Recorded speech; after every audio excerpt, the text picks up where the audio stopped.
téléconsultation et télémédecine qu'on voit là habituellement par, je dirais justement là, mais en même temps, on a le système d'auscultation, si on peut dire, dans tous les sens qui sont là. Donc, globalement, merci et merci à vous. Alors maintenant, on va passer à deuxième truc qui est cette fois-ci non plus sur la santé physique, mais sur la santé morale, managériale et l'ensemble. Et je vous propose aussi, on a choisi un exemple, et un exemple parce qu'il nous a paru particulièrement bon. Alors pardon, donc c'est juste histoire de mettre un petit coup de pression à s'appelle de Bavrin qui va intervenir là-dedans sur un système effectivement qui est à la fois de suivi mais en même temps de dynamisation.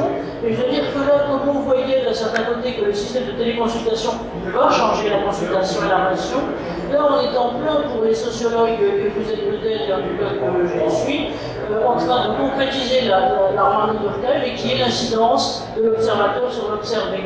Et à partir du moment où on met en place des outils, enfin c'était aussi le truc pour être conjonctant de McLuhan, qui est le message c'est le message, en gros, on est en gros là-dedans. Et donc, voilà, alors, il y a tout un tas d'applis que vous pouvez voir et que vous voyez là-dedans, donc qui vont depuis le suivi, soit alors, les trucs qui sont très centrés pro, donc on va vous aider à vous organiser, à prendre des notes sur l'appui individuel. Il y en a d'autres qui on va vous suivre votre stress, on va vous aider à plus de zénitude, vous faire des cours de gym là-dedans.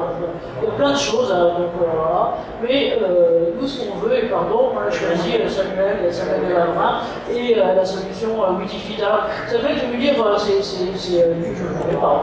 Ils sont un duo dans la conception de cette start-up qu'est Witifit. Et je dirais que, vu l'extérieur, parce qu'il m'a aussi intéressé, c'était la convergence vraiment de deux types de compétences. D'une part, il y avait celle, je commençais par celle de son associé, qui était, j'allais dire, je ne connais pas, qui était pour moi plus mode, c'est-à-dire centrée sur les dimensions en ce moment, le bien-être et autres, et qui sont globalement là, globalement dans les grandes structures. Et puis en regardant, c'est comme ça que je l'ai rencontré, d'ailleurs la bio de Samuel Desmavans, j'ai vu que lui venait, était pilote et biologie.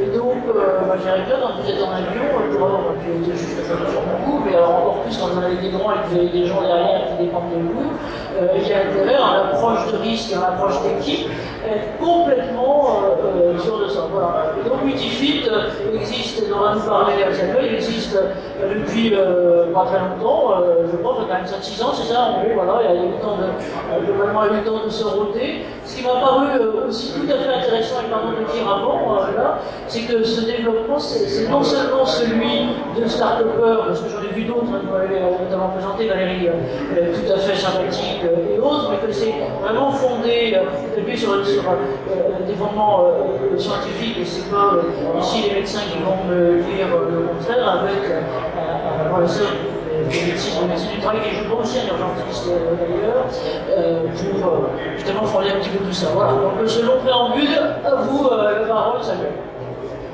Alors merci Anne-Marie. Bonjour à toutes et à tous. Donc je pense que le mieux pour vous parler de Witifit finalement, c'est de vous parler un peu de la genèse, même si vous avez un peu spoilé mon introduction. Donc je suis un ancien pilote de ligne, et en quoi ça fait de moi quelqu'un de légitime finalement pour m'intéresser au management dans l'entreprise, et voire même à la santé au travail.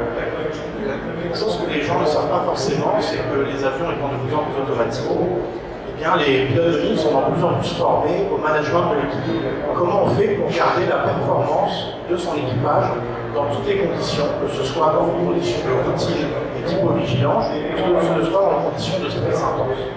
Ça, c'est un fondement de notre industrie, de notre métier, et c'est la raison pour laquelle on est arrivé à un niveau de sécurité de ce niveau-là. Et donc, les pilotes sont énormément formés à ce qu'on appelle le facteur humain. Alors, le facteur humain, c'est quoi? C'est prendre en considération tous les facteurs qui font qu'un être humain va être performant ou au contraire pas performant dans une situation donnée. Et à partir de cette étude des facteurs humains, on a formé des pilotes à ce qu'on appelle le Crew-Resource Management, donc CRM, rien à voir avec le marketing, de façon à avoir des méthodologies pour garder la performance de ses équipiers dans toutes les situations. Alors ce qui m'a interloqué moi lorsque j'étais pilote, c'est que nous on était extrêmement formés à ça, on l'a appliqué, on avait une très bonne ambiance de travail, et je vais le dire pour l'avoir vécu plusieurs fois dans des situations de stress important, ça marche très bien. Mais par contre, lorsqu'on revient au sol et qu'on était dans un climat d'entreprise plus classique, et que là, la plupart des personnes n'avaient pas forcément été formées à ces principes-là, on retombait dans les travers, on va dire, du management classique. Et donc, ce qui m'a beaucoup intéressé, c'est de me dire, c'est marrant parce que finalement, dans les entreprises, on a énormément d'indicateurs pour les managers, et c'est des indicateurs financiers, c'est des indicateurs de production, mais pour tout ce qui concerne l'humain, on n'a rien mis en place.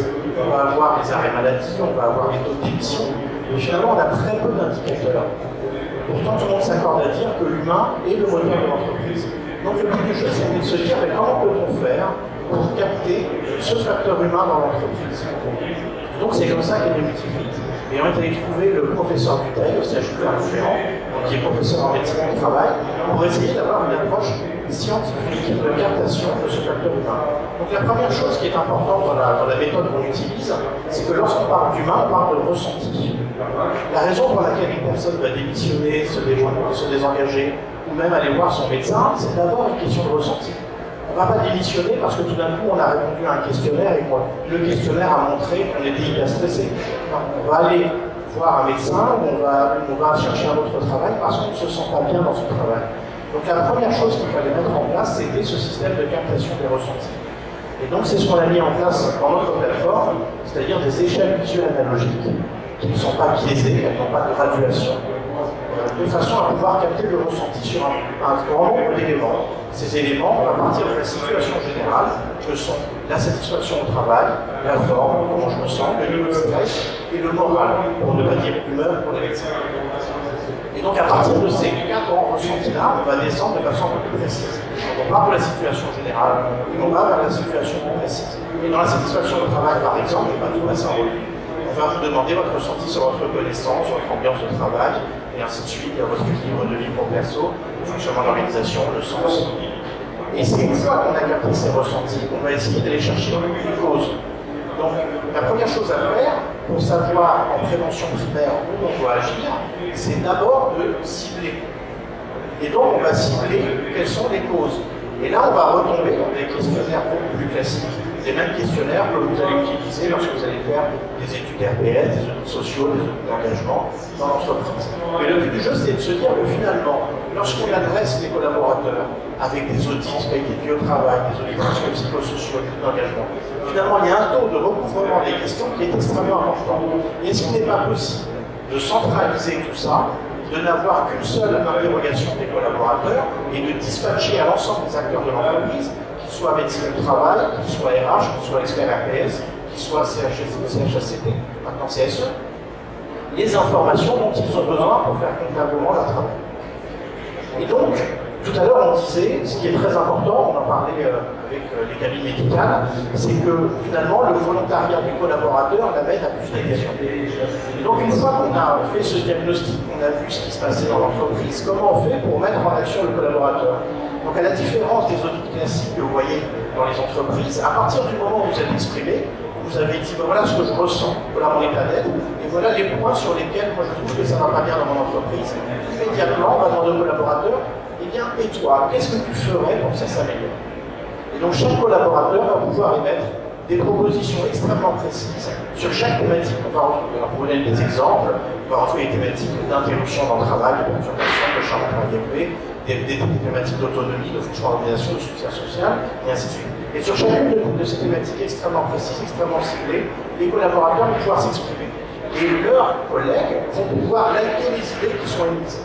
Ce qui fait que le manager, lorsqu'il a son tableau de bord avec l'état d'être de ses collaborateurs et le ciblage des thématiques qui ne vont pas, il n'est pas seul face aux résultats. Il est complètement en collaboration avec son équipe.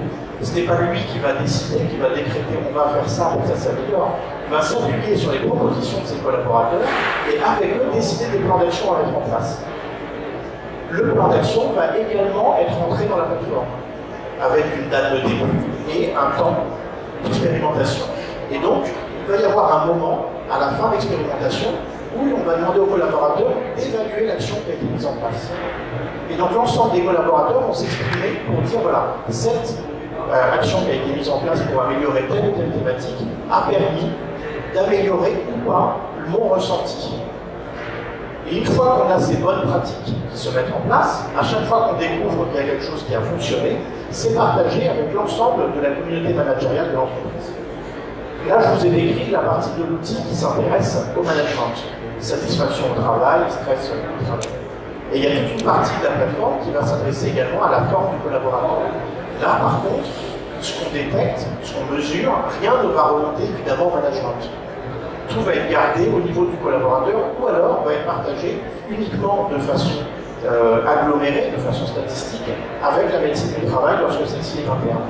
De façon à ce que la médecine du travail puisse voir que dans telle ou telle unité de travail, par exemple, il y a une prévalence de personnes qui dorment mal, qui sont fatiguées au réveil, une prévalence de personnes qui ont des douleurs musculaires à une épaule, et donc de pouvoir cibler où il serait nécessaire d'orienter son action. Et je pense que c'est d'autant plus important, car comme vous l'avez rappelé précédemment, la médecine du travail est en perte de moyens, mais également en perte de fréquence. Parce que maintenant, les visites de médecine du travail, c'est beaucoup moins fréquent qu'avant.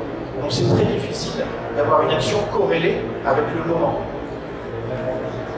Et si on prend un peu d'altitude finalement dans tous ces sujets-là que sont RPS, qualité de vie au travail, médecine du travail, finalement, je pense qu'on parle toujours un peu de la même chose. Sauf que de temps en temps, on en parle sous le spectre du centre de coût. On va parler de risques psychosociaux, de ce que ça implique en termes de coût pour l'entreprise. Donc la personne qui va plus être capable de faire son travail, il va la remplacer. En termes de coût également pour la société, donc de responsabilité sociale de l'entreprise, puisque cette personne-là va être prise en charge par la sécurité sociale. Et quand on parle de qualité de vie au travail, finalement, on va parler de centre de profit. On va dire, oui, ce serait bien si tout le monde se sentait bien dans l'entreprise, parce qu'elle serait plus productive. Et finalement, on parle de la même chose. C'est-à-dire que lorsqu'on parle de médecine, lorsqu'on parle de qualité de vie au travail, de risques psychosociaux, on parle de quoi? On parle de pratiques managériales. Et comment fait-on pour s'assurer que les pratiques managériales n'engendrent pas de troubles pathologiques aux collaborateurs? Et comment fait-on pour s'assurer que les pratiques managériales dans l'entreprise favorisent l'épanouissement, l'engagement de tous les collaborateurs? Généralement, ça va de pair. On a rarement vu une entreprise où les gens sont extrêmement mal dans leur travail, être extrêmement innovantes, créatives et productives. C'est extrêmement rare, en tout cas sur un temps très court. Donc, on va dire la genèse de notre plateforme, c'était finalement de faire le trait commun entre tout ça et de pouvoir être un passeur de témoins aux acteurs de l'entreprise, RH, managers, collaborateurs, médecins du travail, de façon à pouvoir s'appuyer sur des données factuelles pour commencer leur action. Voilà ce que je peux vous dire de la façon dont fonctionne Multifit. Est-ce que vous pouvez savoir aussi dire de la façon peut-être aussi diversifiée maintenant avec l'expérience diverse que vous avez, dont c'est utilisé? J'avais là aussi quelques visuels, vous dites ça plus pas. Aujourd'hui, Multifit, ce n'est pas une théorie, puisque c'est utilisé par plusieurs dizaines de milliers de collaborateurs dans diverses entreprises. Nos clients sont des entreprises au secteur d'activité très diverses, puisqu'on a comme clients la Française des Jeux, la SACEM, Thales, le groupe ICAD, Courte Paille, pour n'en citer que quelques-uns. Ce que nous disent nos clients, c'est que lorsqu'ils mettent en place ce genre de démarche, et je ne vais pas forcément faire la publicité de notre démarche à nous, puisque nous ne sommes pas les seuls à avoir ce genre de démarche, mais lorsqu'ils mettent en place ce type de démarche, ça change l'attitude managériale. C'est que tout d'un coup, le manager se met dans une posture de co-réalisation avec son équipe de ces sujets-là, qui avant étaient des sujets qui étaient très centralisés dans l'entreprise. C'est-à-dire que c'est des sujets qui étaient traités par des groupes de projets experts ou par la RH directement. Mais ce n'étaient pas des projets où on disait au manager de proximité, finalement, toi, manager de proximité, c'est toi le premier RH de l'entreprise, puisque c'est toi le contact quotidien des collaborateurs. Donc la première chose que ça change, c'est l'attitude managériale, mais c'est également l'engouement que ça met au niveau des collaborateurs, le fait d'être acteur de la démarche, je disais tout à l'heure, lorsqu'on est acteur de la démarche, lorsqu'on pèse sur quelque chose, et ça change tout dans la façon dont on appréhende. Pour donner un exemple très concret dans une entreprise, il y a une thématique qu'on rencontre absolument partout, qui est désastreuse, et je pense que les nouvelles technologies sont pour beaucoup, c'est la thématique des interruptions dans le travail. C'est-à-dire qu'on est tous interrompus par des collègues, par des mails, des SMS, des coups de téléphone. Et donc, il y a une entreprise dans laquelle un de nos gros clients, chez qui un collaborateur a eu l'idée de dire ce serait bien si on pouvait simplement indiquer, de façon très simple, si on est dans une tâche qui demande de la concentration, ou alors si on est dérangeable. Et donc dans cette entreprise, en partant de cette idée d'un collaborateur, ils ont simplement acheté des petites grenouilles à deux faces, une rouge et une verte, et ils les positionnent sur leur bureau pour dire « vous pouvez me déranger, vous ne pouvez pas me déranger ». Voilà. Et donc ça leur permet de gérer ça. Donc en gros, finalement, alors est-ce que ça a amélioré les choses? Oui, nettement. Ça a nettement amélioré les choses, non seulement sur cette thématique, mais de façon beaucoup plus générale sur la satisfaction au travail. Et combien ça a coûté à l'entreprise? Le prix de quelques milliers de grenouilles en plastique à Nigeria, donc ça n'a rien coûté. Combien ça a permis d'économiser, on ne saura jamais. On ne saura jamais si ça aurait conduit à des risques de sécurité. Donc je vais vous laisser la parole pour m'interroger. Je me fais signe que j'ai beaucoup trop parlé. Merci à vous, belle idée. Bravo, bravo à tous.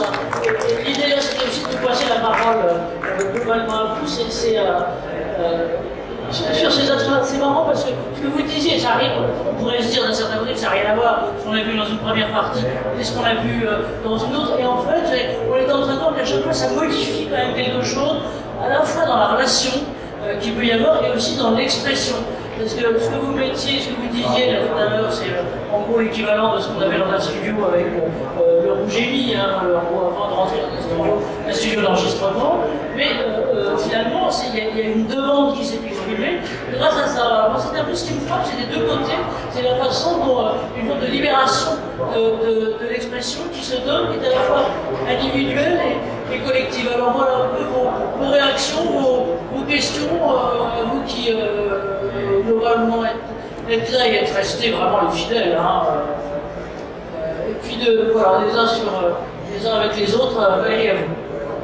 Alors, pour avoir fait de nombreux audits dans la matière, parce qu'on travaille depuis quelques années sur la très grande satisfaction salariée, il est clair que nous, nos salariés, là aussi, il faut vraiment les booster, les rappeler qu'il faut remplir ce questionnaire sur ce type de ressenti. Hein. On est centré sur les mêmes questions, sans faire de doublons avec le document unique.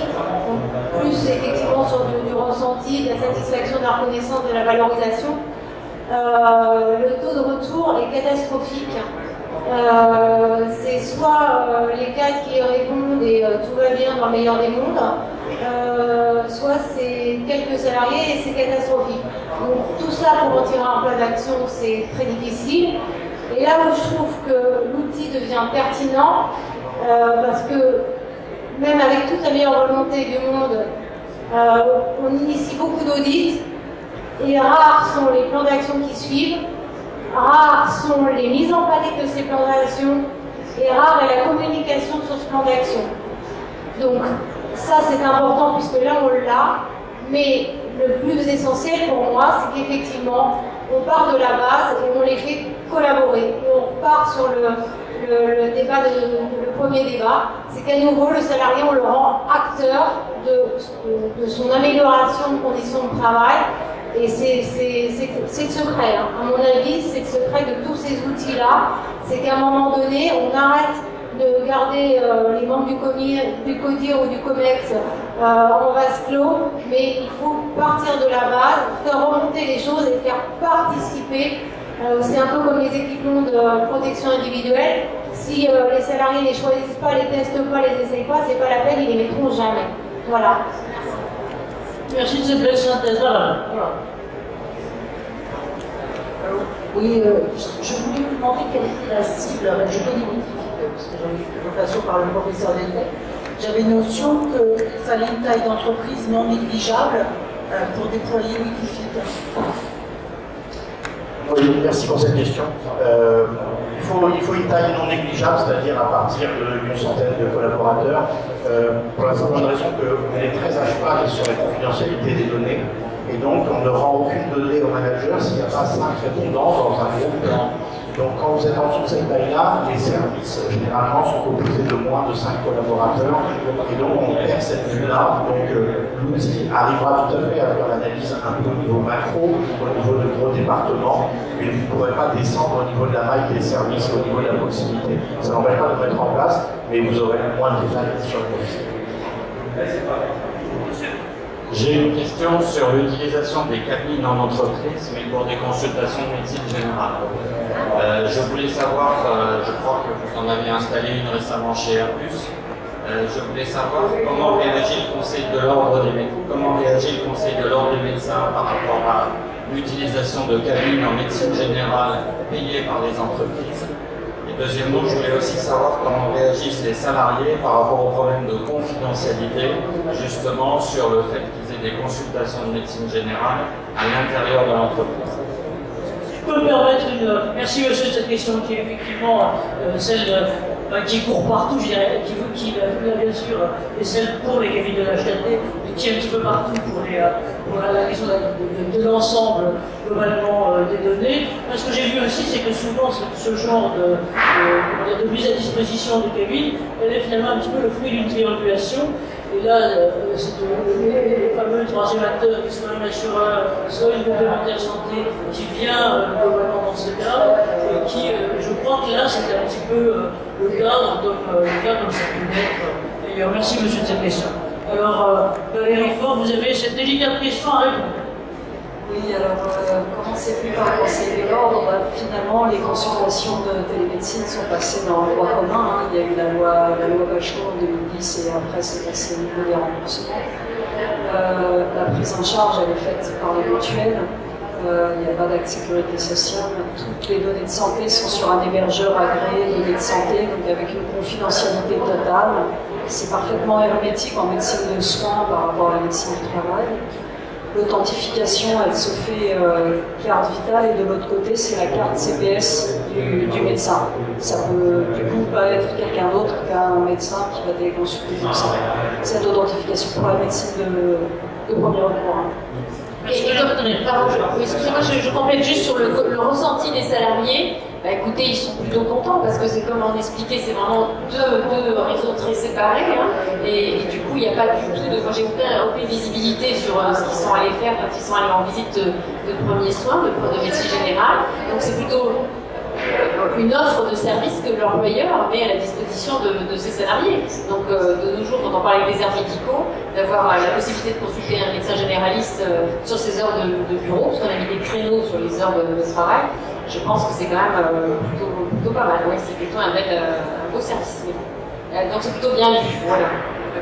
Oui, j'ai une question complémentaire. C'est qui fait l'exploitation des données qui sont du coup engrangées dans la partie HRD du site de médecine générale, dès lors qu'elle est financée par des partenaires parfois privés, autres que l'entreprise.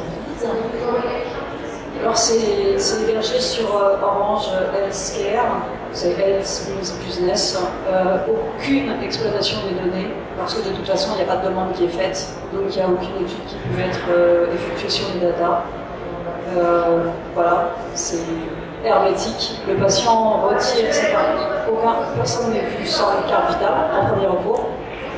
Et à partir du moment où il retire sa carte, le dossier est fermé. Nous non plus, on n'a pas accès. C'est lui qui l'active.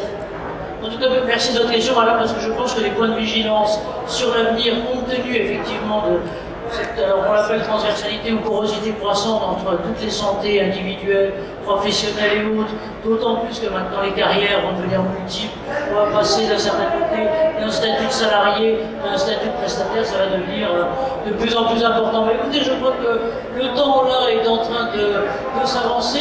Est-ce que, c'est comme j'aime bien embêter les mauvais élèves, pardon Christine qui est en train de parler avec son voisin, mais est-ce que je pourrais vous demander à vous le mot de la fin?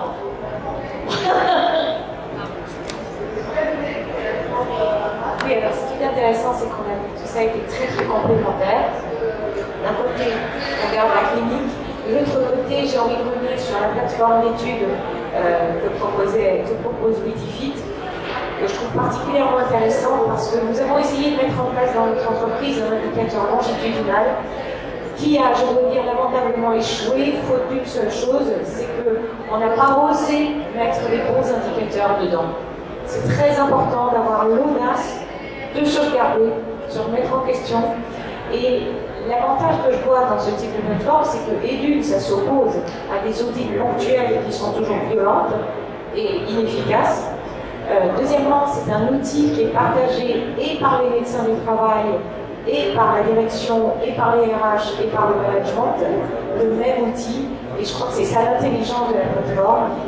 Et d'autre part, au travers des cabines, je vois une solution pour les médecins du travail de garder leur identité clinique dans un désert urbain et une démographie médicale en danger. Un grand merci à vous tous, globalement sur tout ça. Merci. Et je veux dire que alors, on va tous applaudir mutuellement parce que nous, on vous applaudit d'être là et on va vous demander aussi d'applaudir nos intervenants. Merci. Merci à vous, merci à vous tous. On va continuer à applaudir tout ça. Donc, merci à HTAP, merci Wikifit, merci à toutes les personnes qui sont là, nos otages, entreprises, Valérie, Françoise et Christine.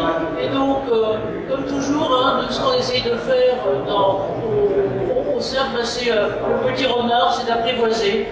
C'est d'apprivoiser la rose et d'apprivoiser le reste, et donc d'apprivoiser les technos. Donc on va continuer de ce côté-là. On vous remercie et puis on vous dit que, grâce à Jean-Paul aussi, que je remercie, qui est là, on aura, vous n'étiez pas nombreux, mais si d'autres veulent le visionner, on va pouvoir visionner sur le cercle l'ensemble de nos débats. On vous remercie tout ça. À bientôt, bonne sortie de salon, puisque c'est maintenant la fin. Merci. Merci Anne-Marie, bravo.